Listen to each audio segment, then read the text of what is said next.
When I was 15, just on the cusp of truly understanding the adult world, I saw something at a family reunion that didn't just change my life forever, it shattered the way I saw every single person I thought I knew. It was supposed to be a weekend filled with the kind of nostalgic joy only a big southern family reunion can bring. Barbecue smoke hanging heavy in the humid Georgia air, the raucous sound of laughter, cousins running barefoot across my grandparents' sprawling farm. But behind that old, weathered barn, tucked away from the merriment, I found my cousin doing something so profoundly unforgivable, so utterly monstrous, that it etched itself into my soul. And here's the thing, when I, a naive kid, thought I was doing the right thing by telling the truth, they didn't just disagree, they all turned on me, every single one of them. It felt like the world had spun off its axis, and I was suddenly standing alone in a place I no longer recognized. It was the peak of July, the air thick and sticky with humidity, typical for rural Georgia. My family is massive, the kind where you need a spreadsheet to keep track of all the uncles, aunts, and dozens of cousins. Every summer, we'd descend upon my grandparents' sprawling farm near Athens. We'd pitch tents, string up fairy lights, and tell ghost stories by the bonfire late into the night. I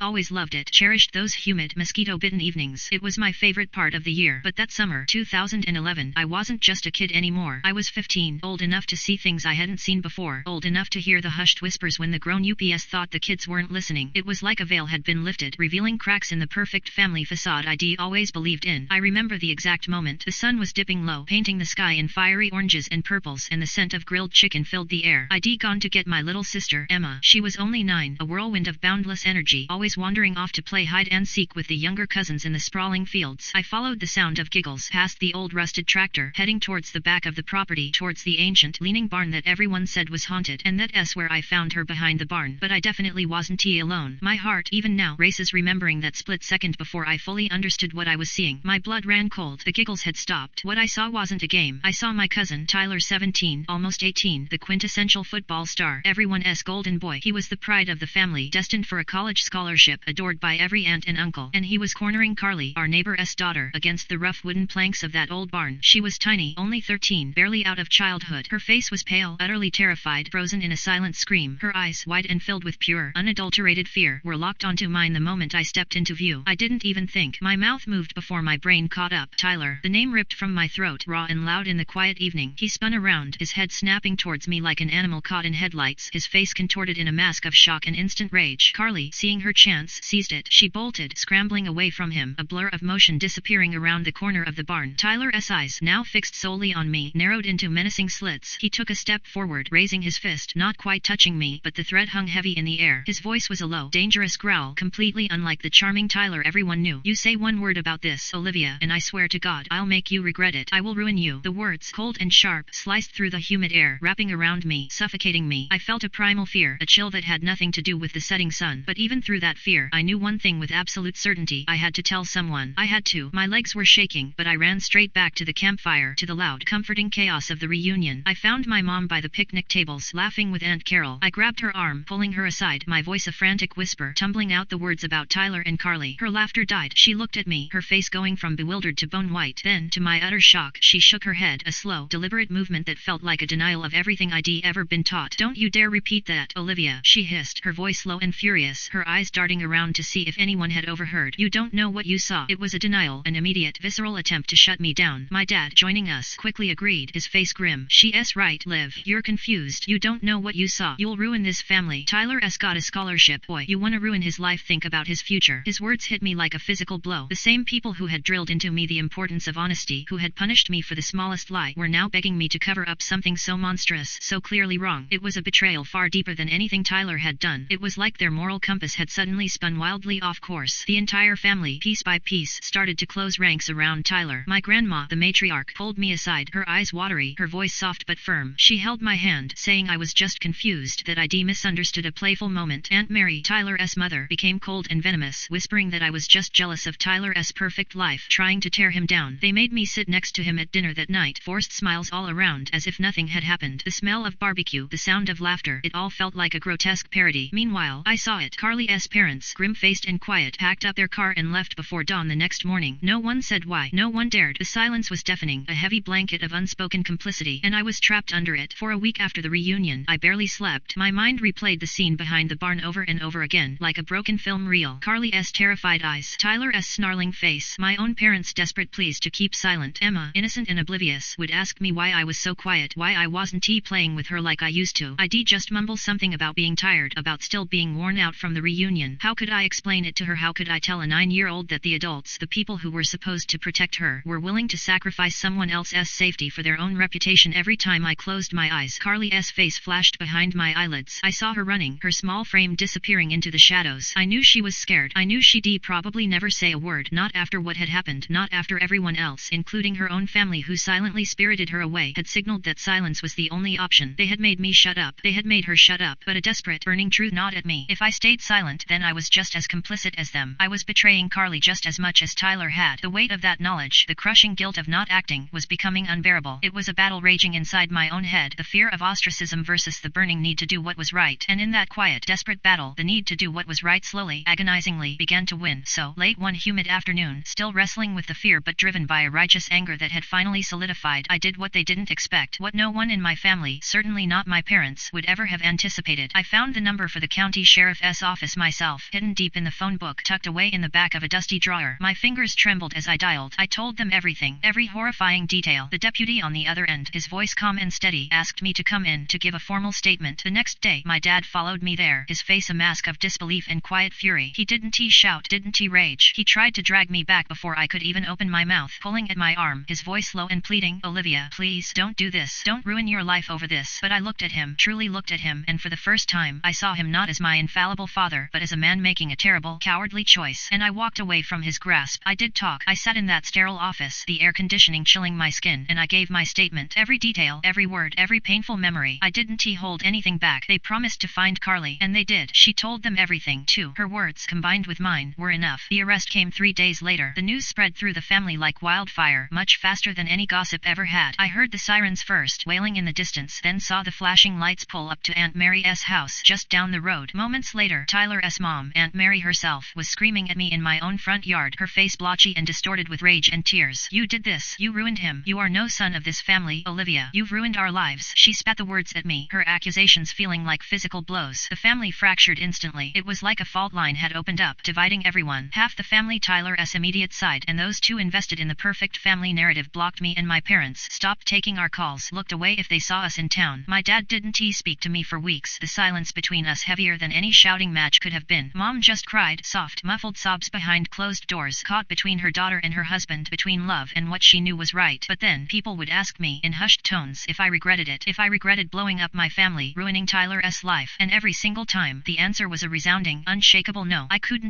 Not when I thought of Carly, of her fear. Someone, somewhere, had to stand up for her. It was the hardest thing I'd ever done, but it was also the clearest moral choice I'd ever made. The trial, when it finally came, dragged on for months, a grueling process of depositions, legal jargon, and rehashed trauma. Carly testified, her voice small but steady, recounting her truth, and so did I, 15 and terrified but determined to speak. Tyler, facing a mountain of evidence and Carly's unwavering testimony, eventually pled guilty to avoid even more time, a plea bargain to escape the full glare of a public trial. He still served 2 years in juvie, the golden boy's future tarnished, his scholarship gone. After that, he simply disappeared. Some cousins whisper he moved to Texas, changed his name, trying to outrun the shadow of his past. Me, I stayed in Georgia, but holidays were never the same. The family reunions, once sprawling and boisterous, became smaller, colder affairs. Half the family still pretends I don't exist, their smiles freezing, their eyes sliding past me at funerals or chance encounters in the grocery store. It's a silent, cutting ostracism, but the other half quietly thanks me. A whispered word, a squeeze of my hand when no one's looking, a look of understanding that speaks volumes. They saw, they knew, and that quiet validation means more than any false family piece ever could. Last year, something unexpected happened. A message popped up on my social media from an unknown account. It was Carly. She's 26 now, a successful graphic designer living across the country. Her message was simple, just 3 words, but they resonated with the weight of years. Thank you, always. It was a moment of profound, unexpected closure, a quiet affirmation that everything I went through, every loss, every difficult choice, had been worth it. I still replay that day in my head, over and over again. I think about how different things could been if I'd stayed quiet, if I'd listened to my parents, if I'd valued family unity over justice. How easy it would been to keep the peace, to maintain that facade of normalcy, and in doing so, betray the truth and, more importantly, betray Carly. Sometimes in life, you don't get to have it all. Sometimes you have to choose the comfort of your family's approval or the painful, isolating act of doing what's right. I chose Carly, and I would do it again, every single time. Would you have stayed silent or would you have spoken up even if it meant losing your own family? Tell me in the comments.